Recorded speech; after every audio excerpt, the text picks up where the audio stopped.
salvar sua vida, e se foi, e chegou a Beceba, que pertence a Judá, e ali deixou seu moço, que era o servo.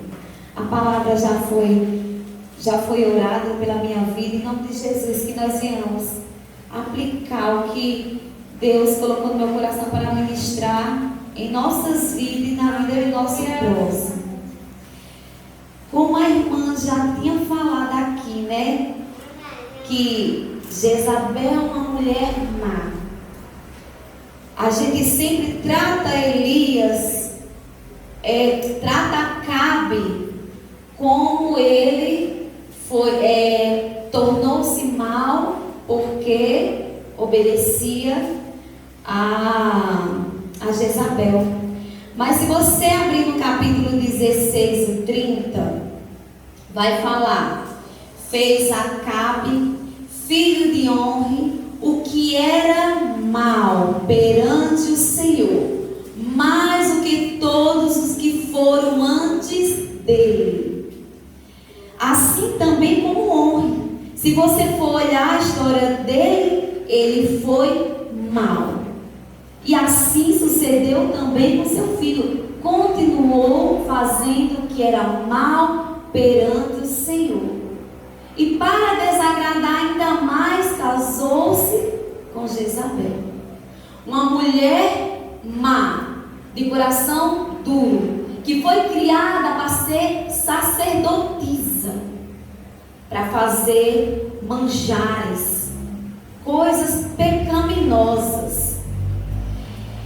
E nós temos Elias, um servo do Senhor, temente a Deus e obediente. Uma das passagens mais bonitas dele é na hora que cai fogo do céu e o holocausto é realizado. Deus ouve a ele. Elias falava naturalmente. Eu digo até diferente de nós, porque nós demonstramos a nossa unção. Eu digo que a gente treme, a gente às vezes pula, fala em ministério. E Elias naturalmente falava: vai parar de chover, faz um bolo para mim. Mas a viúva disse: eu não fiz nada, só tenho um pouquinho de azeite, um pouquinho de farinha, que vou cozinhar para comer e depois morrer com meus filhos. E ele diz que a farinha e o azeite não iria acabar. A palavra era realizada naturalmente. Um homem cheio de unção, um homem cheio de poder do Senhor, um homem natural como nós, que somos cheios sim do poder do Senhor Jesus, porque aqui estamos buscando a Deus. Aqui renunciamos muitas coisas para servir ao Senhor Jesus. E Acabe e Elias fez a vontade de Deus. Destruiu todo o exército de Baal. E o que aconteceu?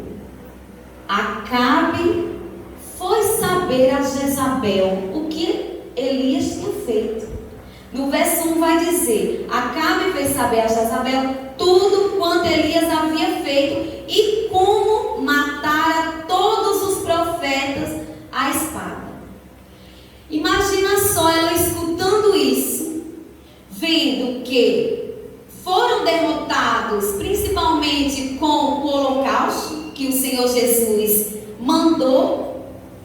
Eles foram mortos à espada todos, porque no verso 39 diz: o que vendo todo o povo caiu de rosto em terra e diz: o Senhor é Deus. Então caiu todos e disse que o Senhor é Deus, mas eles não se converteram, mesmo vendo o holocausto que Deus fez. Lançai mão dos profetas de Baal, que nenhum deles escape. lançaram mão deles, Elias, e fez descer ao ribeiro Quizon, e ali os matou. Matou todos. Jezabel poderia dizer: misericórdia, você via esse Deus poderoso. Mas não. O coração dela se encheu de ira. Ela ficou com raiva. E o que falou? Então Jezabel mandou um mensageiro a Elias a dizer: façam-me os deuses como lhe aprouver, se amanhã a estas horas não fizer eu a tua vida como fizeste a cada um deles. Então ela prometeu a Elias que o que ele fez com os soldados, ela ia fazer com ele. Um homem que só era falar e acontecia, mas ele temeu a voz de uma mulher. Uma mulher que tinha influência no poder do governo. E era o contrário.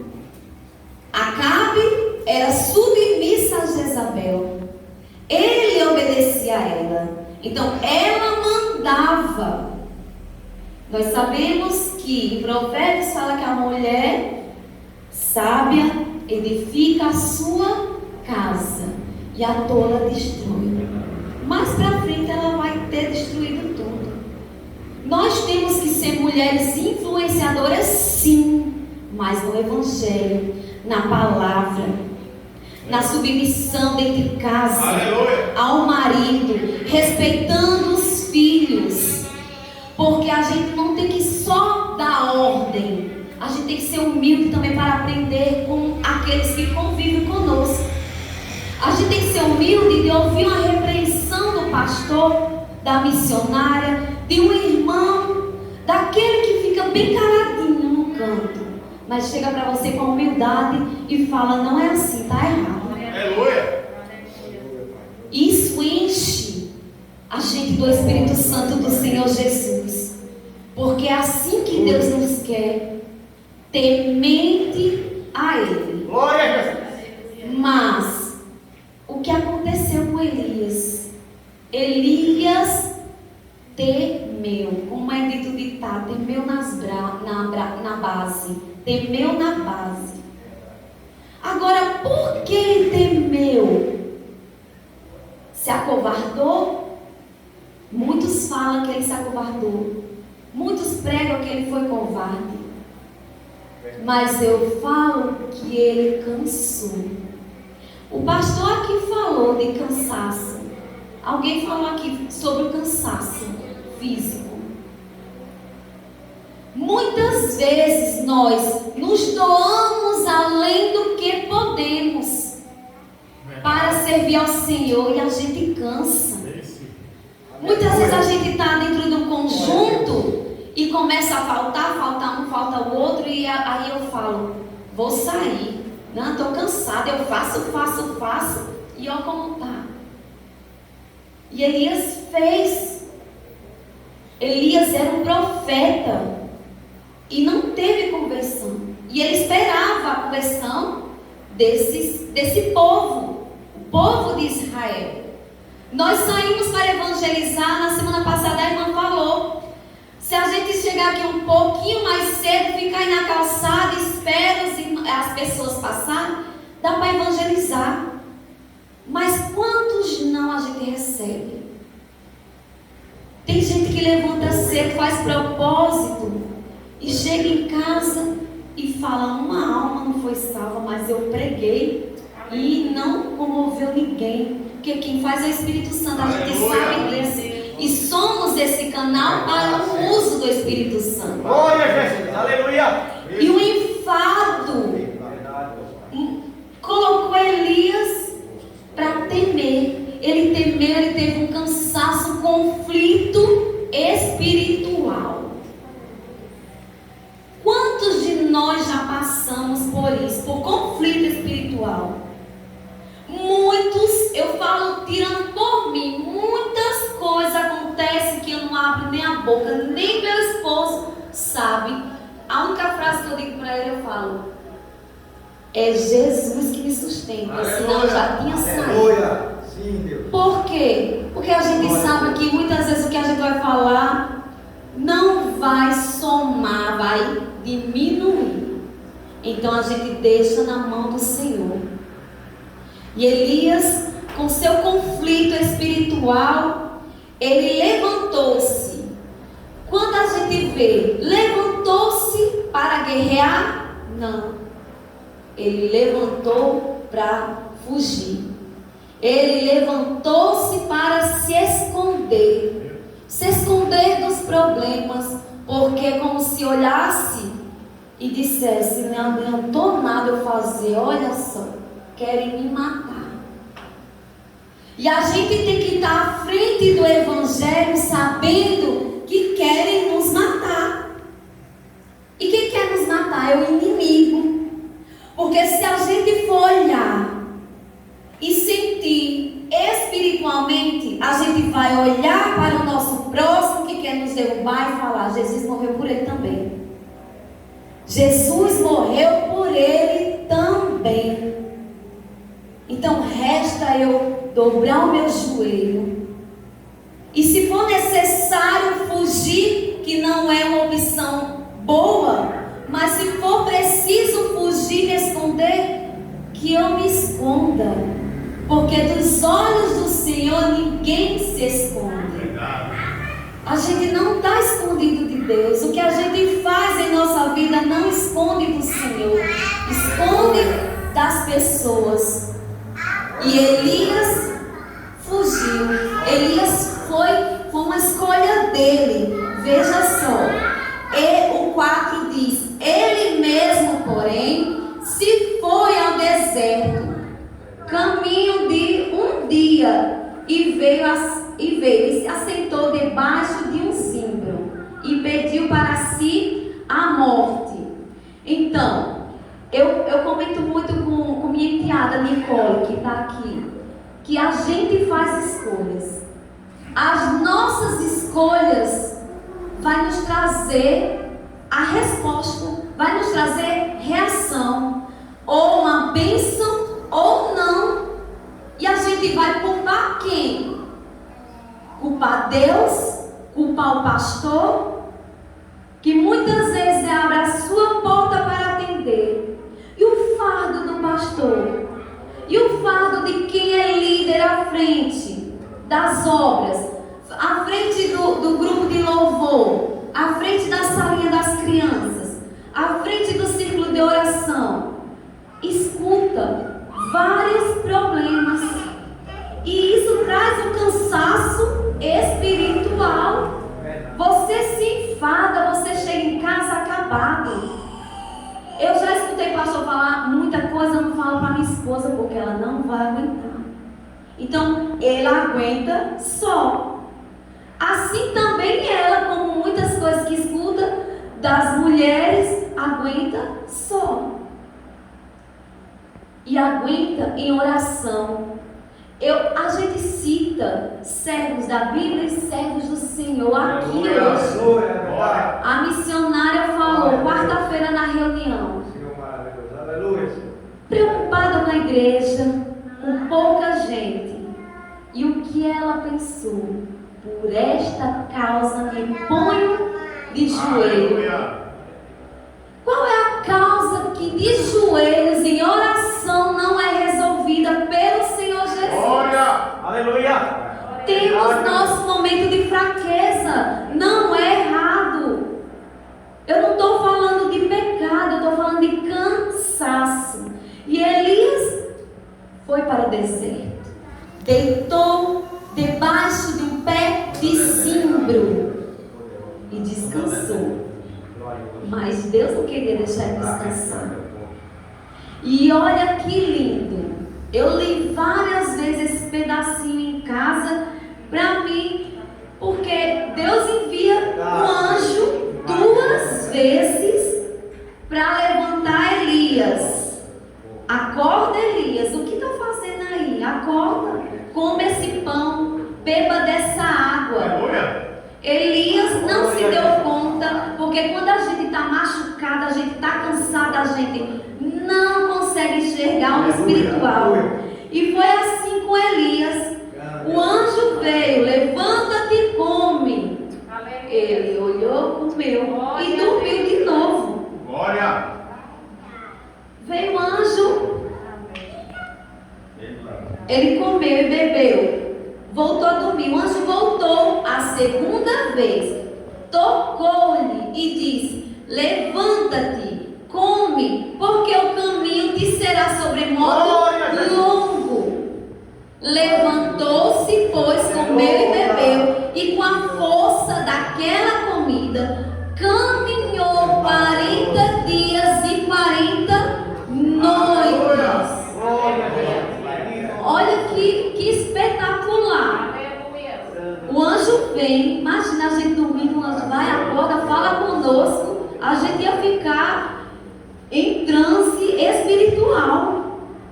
Mas Elias não se deu conta que Deus estava lhe alertando.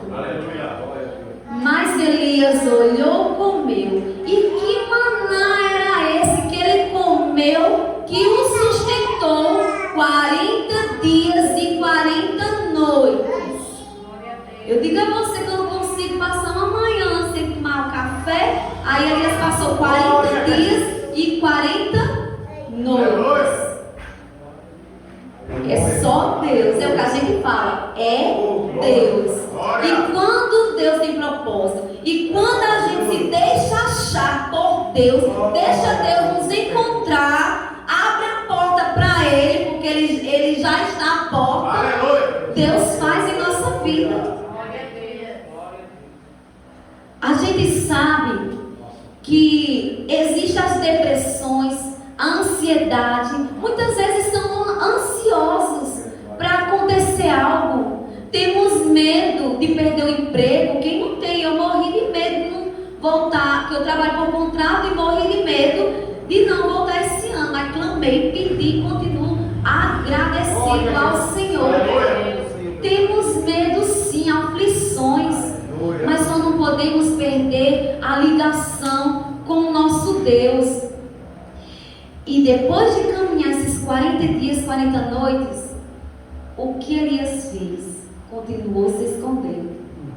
Agora ele entra na caverna.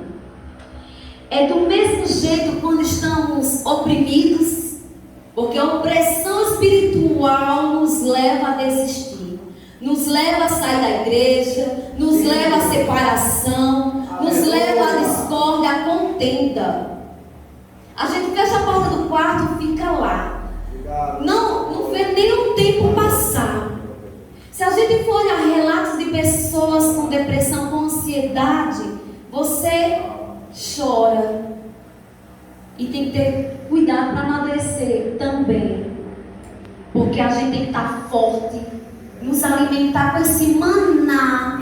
Que nos sustentou 40 dias e 40 noites para levantar o nosso próximo, para dizer para ele que não é para ele ficar prostrado, é para levantar, porque Deus tem algo para mim e para você, como Deus tinha um propósito diferente com Elias. Elias, acostumado só a falar e acontecer, falar e acontecer. Aleluia. Ele começou a sentir o silêncio do Senhor. Glória a Deus. E a gente sente esse silêncio. A gente pede. A gente acha muitas vezes que Deus nos esqueceu, que nos abandonou. Mas ele esteve com Elias no deserto. E Deus estava aqui também com ele no monte da caverna. E o que aconteceu? Ali entrou numa caverna onde passou a noite. E eis que lhe veio a palavra do Senhor. Ele disse: que fazes aqui, Elias? E ele respondeu: tenho sido zeloso pelo Senhor, Deus do exército, porque filhos de Israel deixaram a tua aliança, derribaram os teus altares e mataram os teus profetas à espada. E eu fiquei só, e procuraram tirar a minha vida. Disse-lhe Deus agora: sai e põe-te neste monte, perante o Senhor, e eis que passava o Senhor, e um grande e forte vento fendia os montes e despedaçava as penhas diante do Senhor. Porém, o Senhor não estava no vento. Depois do vento, um tremendo terremoto. Mas o Senhor não estava no terremoto. Depois do terremoto, um fogo. Mas o Senhor não estava no fogo. E depois do fogo, um ciclo tranquilo e suave. Aquela brisa. Quando nós estamos atribulados, a gente não vê o Senhor. A gente não escuta o Senhor. Mas a gente sabe que o Senhor está conosco. E na brisa suave, Deus falou com Elias. Deus fala conosco. Deus está falando aqui que o que você tem pedido, o que você tem clamado, o que você tem dito que Ele não está escutando, Ele está na brisa. Ele nos ouve. Agarra essa fé, como fez Elias, mesmo se escondendo. Ele queria que Deus falasse com ele, e Deus falou na brisa. Ouvindo Elias, envolveu-se o rosto em seu manto, saindo, pôs-se à estrada da caverna. Eis que lhe veio a voz e lhe disse: que fazes aqui, Elias? Ele respondeu: tenho sido em extremo zeloso pelo Senhor, Deus dos exércitos, porque filhos de Israel deixaram a tua aliança. Elias continuava dizendo ao Senhor que queriam matar. Mataram todos e ficou somente ele. Muitas vezes nós fazemos e falamos: mas também só eu que faço. Eu já usei muito isso. Eu faço. Mas eu aprendi que eu não estou só. A gente usa aquele para ensinar também, para aprender. Nós no conjunto não estamos só. Nós dentro da igreja não estamos só. Sentimos-nos só, mas não estamos. E Deus diz a Elias, no verso 15: disse-lhe o Senhor: vai, volta ao teu caminho para o deserto de Damasco, e chegando lá, unge a Azael, rei sobre a Síria. A Jeú, filho de Ninsi, ungirás rei sobre Israel. E também Eliseu, filho de Safate, de Abael e Meolá, ungirás profetas em teu lugar. Aleluia. Quem escapar à espada de Azael e Jeú o matará. Quem escapar à espada de Jeú, Eliseu o matará. Também conservei em Israel 7.000, todos os joelhos que não se dobraram a Baal. Aleluia. E toda a boca que não beijou. Aleluia. Glória a Jesus. Aqui Deus está mostrando. Aleluia. Não só tem você, Elias. Elias não estava só. Olha quantos, 7.000 Deus estava guardando. Para quê? Para ajudar o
profeta, a ungir. E eu e você somos profetas, somos filhos de Deus, que nós ungimos o nosso irmão. Quantas vezes a gente discipula dentro de casa?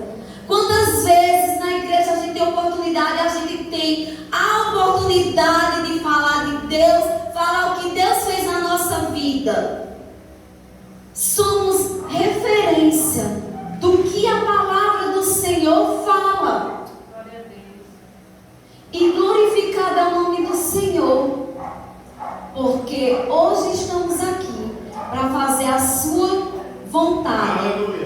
E Deus cuida de mim e de você no deserto. Deus tratou de Elias dentro da caverna, mas Deus cuidou de Elias no deserto. Quando Deus cuidou de Elias no deserto dando comida, é o que a gente come, é a palavra. A gente se alimenta da palavra de Deus para que ela venha nos fortificar. Elias andou 40 dias e 40 noites. Nós andamos todos os dias dentro da palavra do Senhor, para que o inimigo não venha nos derrubar e que a gente fale: não estamos só, porque tem um exército orando pelo povo de Deus. Tem um exército orando pelo povo que está sendo massacrado. Deus está aqui e Deus está dentro de nós, e que a gente venha fazer tão somente a vontade dele, e que cada um de nós saímos da caverna para que Deus venha realizar o seu projeto em nossas vidas. Amém? Essa é a palavra do Senhor que Deus ministrou no meu coração. Amém? Agradeço.